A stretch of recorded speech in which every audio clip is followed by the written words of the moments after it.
Hello guys, welcome back to my channel. ಇವತ್ತಿನ recipe Deepavali special Shankarpali recipe. ಬಾಯಲ್ಲಿಟ್ಟರೆ ಕರಗುವಂಥ recipe.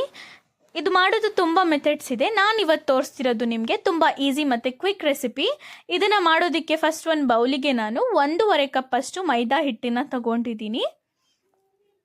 ಮತ್ತು 1/4 ಕಪ್ಪಷ್ಟು ಎಣ್ಣೆ ತೊಗೊಂಡಿದ್ದೀನಿ. ಯೂಶ್ವಲಿ ಇದಕ್ಕೆ ತುಪ್ಪ ಹಾಕೋದು, ನನಗೆ ತುಪ್ಪದ ಫ್ಲೇವರ್ ಇಷ್ಟ ಇಲ್ಲ. ಸೊ ನಾನಿಲ್ಲಿ 1/4 ಕಪ್ಪಷ್ಟು ಎಣ್ಣೆ ಹಾಕಿ ಚೆನ್ನಾಗಿ ಮಿಕ್ಸ್ ಮಾಡ್ಕೊಳ್ತಿದ್ದೀನಿ. ಮತ್ತು ನಾನಿಲ್ಲಿ ಅರ್ಧ ಕಪ್ಪಷ್ಟು ಮೈದಾ ಹಿಟ್ಟನ್ನು ಹಾಕ್ತಿದ್ದೀನಿ. ಟೋಟಲ್ 2 ಕಪ್ ಮೈದಾ ಹಿಟ್ಟು. ಫಸ್ಟ್ 1.5 ಕಪ್ ಹಾಕಿದ್ದೆ, ಇವಾಗ ಅರ್ಧ ಕಪ್ ಹಾಕಿ ಚೆನ್ನಾಗಿ ಮಿಕ್ಸ್ ಮಾಡಿ ಮತ್ತೆ 1/4 ಕಪ್ ಎಣ್ಣೆ ಹಾಕ್ತಿದ್ದೀನಿ. ನೋಡಿ, ಈ ಥರ ನೀವು ಕೈಯಲ್ಲಿ ಉಂಡೆ ಕಟ್ಟರೆ ಈ ಥರ ಬರಬೇಕು. ಆವಾಗಲೇ ಕ್ರಿಸ್ಪಿಯಾಗಿ ತುಂಬ ಚೆನ್ನಾಗಿ ಬರುತ್ತೆ. ನೀರು ಫಸ್ಟೇ ಹಾಕಬೇಡಿ.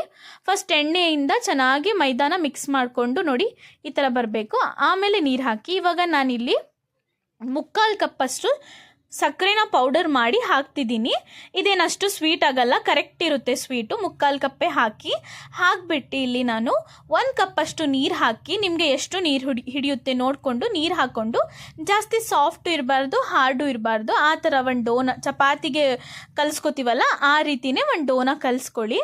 ಇವಾಗ ಚಪಾತಿಗೆ ತಗೊಳ್ತೀವಲ್ಲ ಅದಕ್ಕಿಂತ ಸ್ವಲ್ಪ ಜಾಸ್ತಿನ ತಗೊಂಡು ಡೋನ ರೋಲ್ ಮಾಡ್ಕೊಳ್ಳಿ. ರೌಂಡೇ ಬರಬೇಕು ಅಂತೇನಿಲ್ಲ, ನಿಮಗೆ ಯಾವ ಶೇಪಲ್ಲಿ ಬರುತ್ತೆ ಆ ಶೇಪಲ್ಲಿ ರೋಲ್ ಮಾಡಿಕೊಂಡು ನೀವು ಸೈಡ್ಸನ್ನು ರಿಮೂವ್ ಮಾಡ್ಕೋಬೋದು. ನೋಡಿ ಈ ಥರ ಇವಾಗ ಕಟ್ ಮಾಡಿಕೊಂಡು ನಿಮಗೆ ಯಾವ ಶೇಪಿನ ಶಂಕರಪಾಳಿ ಬೇಕು ಆ ಶೇಪಲ್ಲಿ ನೀವು ಇದನ್ನು ಕಟ್ ಮಾಡಿಕೊಂಡು ಒಂದೊಂದೇ ಸೈಡಿಗೆ ಇಟ್ಕೊಳ್ಳಿ.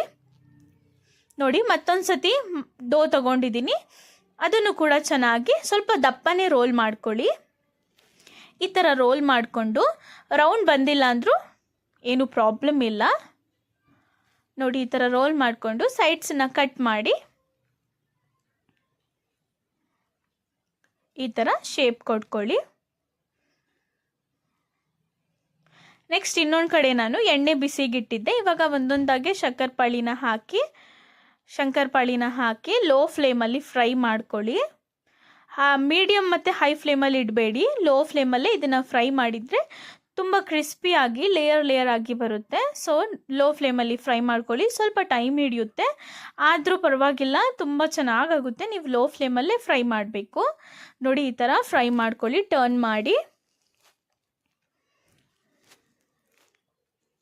ಗೋಲ್ಡನ್ ಬ್ರೌನ್ ಬರಬೇಕು ಕಲರು, ಆವಾಗಲೇ ಚೆನ್ನಾಗಿ ಇರುತ್ತೆ ನೋಡೋಕ್ಕೂ ಕೂಡ. ನೋಡಿ ಎಷ್ಟು ಚೆನ್ನಾಗಿ ಲೇಯರ್ ಆಗಿ ಬಂದಿದೆ ಅಂತ. ಎಲ್ಲನೂ ಇವಾಗ ಚೆನ್ನಾಗಿ ಫ್ರೈ ಆದಮೇಲೆ ತೆಗೆದು ಇಟ್ಕೊಳ್ಳಿ.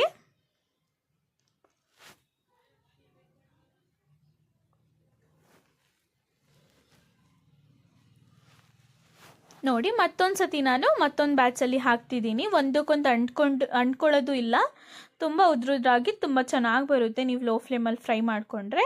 ಇವಾಗ ನಾನು ಸ್ವಲ್ಪ ಶುಗರ್ ಕೋಟ್ ಶಂಕರಪಾಳಿನ ಮಾಡ್ತಿದ್ದೀನಿ. ಅದು ನೋಡೋಕ್ಕೂ ಚೆನ್ನಾಗಿರುತ್ತೆ ಮತ್ತು ತುಂಬ ಟೇಸ್ಟಿಯಾಗಿರುತ್ತೆ. ಇದನ್ನು ನಾನು ನಿಮಗೆ ತೋರಿಸ್ಬೇಕು ಅಂತ ಅದನ್ನು ಯಾವ ಥರ ಮಾಡೋದು ಅಂತ ಸ್ವಲ್ಪ ಶಂಕರಪಾಳಿನ ಯೂಸ್ ಮಾಡಿಕೊಂಡು ಮಾಡ್ತಿದ್ದೀನಿ. ಇದನ್ನು ಮಾಡೋದಕ್ಕೆ ಫಸ್ಟ್ ಒಂದು ಪ್ಯಾನಿಗೆ ನಾನು ಅರ್ಧ ಕಪ್ ಸಕ್ಕರೆ, ಅರ್ಧ ಕಪ್ಪಿಂತ ಸ್ವಲ್ಪ ಕಡಿಮೆ ನೀರನ್ನು ಹಾಕಿ 1 ಎಳೆ ಪಾಕ ಬರೋ ತನಕ ಮಾಡ್ಕೊಳ್ತಿದ್ದೀನಿ ಶುಗರ್ ಸಿರಪ್ಪನ್ನು. ನೋಡಿ, 1 ಎಳೆ ಪಾಕ ಬರಬೇಕು. ಅದಕ್ಕಿಂತ ಸ್ವಲ್ಪ ಜಾಸ್ತಿ ಟೈಮ್ ಇಟ್ಟರು ಏನೂ ಆಗಲ್ಲ, ಆದರೂ 1 ಎಳೆ ಪಾಕ ಅಂತೂ ಬರಲೇಬೇಕು. ನೋಡಿ, ಈ ಥರ 1 ಎಳೆ ಪಾಕ ಇವಾಗ ಬಂದಿದೆ.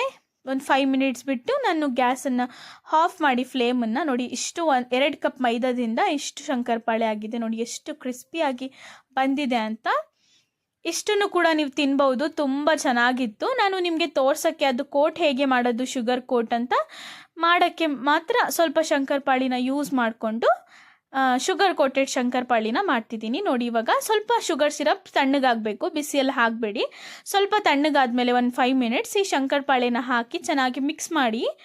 ನೀವು ಮಿಕ್ಸ್ ಮಾಡಿಲ್ಲ ಅಂದರೆ ಒಂದಕ್ಕೊಂದು ಅಂಟ್ಕೊಳ್ಳುತ್ತೆ, ಆಮೇಲೆ ಬಿಡ್ಸೋಕ್ಕಾಗಲ್ಲ. ಇವಾಗ ಚೆನ್ನಾಗಿ ಇದನ್ನು ಮಿಕ್ಸ್ ಮಾಡಿಕೊಂಡು ಸ್ಪೂನ್ ಹೆಲ್ಪಿಂದ ನೋಡಿ ಈ ಥರ ಮಿಕ್ಸ್ ಮಾಡ್ತಾ ಇರಿ. ಅದೇ ಆಗಿ ಚೆನ್ನಾಗಿ ಕೋಟ್ ಆಗುತ್ತೆ ಎಲ್ಲ ಶಂಕರಪಾಳಿಗೂ ಕೂಡ. ನೋಡಿ, ಇವಾಗ ಕೋಟ್ ಆಗಿದೆ. ಒಂದೊಂದೇ ತೆಗೆದು ಪ್ಲೇಟಿಗೆ ಇಟ್ಕೊಳ್ಳಿ. ಸ್ವಲ್ಪ ತಣ್ಣಗಾಗಬಿಡಿ. ಇದು ತುಂಬ ಚೆನ್ನಾಗಿ ಕೋಟ್ ಆಗಿ ತುಂಬ ಚೆನ್ನಾಗಿರುತ್ತೆ. ಇದು ಕೂಡ ತುಂಬ ಚೆನ್ನಾಗಿರುತ್ತೆ ತಿನ್ನೋಕ್ಕೆ. ನೋಡಿ, ಇವಾಗ ಇದು ರೆಡಿಯಾಗಿದೆ. ನೋಡಿ, ನಾನಿಲ್ಲಿ 2 ಟೈಪ್ ಶಂಕರಪಾಳಿನ ನಿಮಗೆ ಮಾಡಿ ತೋರಿಸಿದ್ದೀನಿ ಒಂದೇ ವಿಡಿಯೋದಲ್ಲಿ. ರೆಸಿಪಿ ಟ್ರೈ ಮಾಡಿ ಹೇಗೆ ಬಂತು ಅಂತ ಹೇಳಿ. ತುಂಬ ಈಸಿ ರೆಸಿಪಿ, ತುಂಬ ಈಸಿ ಮೆಥಡ್. ನನ್ನ ರೆಸಿಪಿ ಇಷ್ಟ ಆಗಿದ್ದರೆ ಪ್ಲೀಸ್ ನನ್ನ ಚಾನಲ್ನ ಸಬ್ಸ್ಕ್ರೈಬ್ ಮಾಡಿ, ಲೈಕ್ ಮಾಡಿ, ಶೇರ್ ಮಾಡಿ. ಬಾಯ್.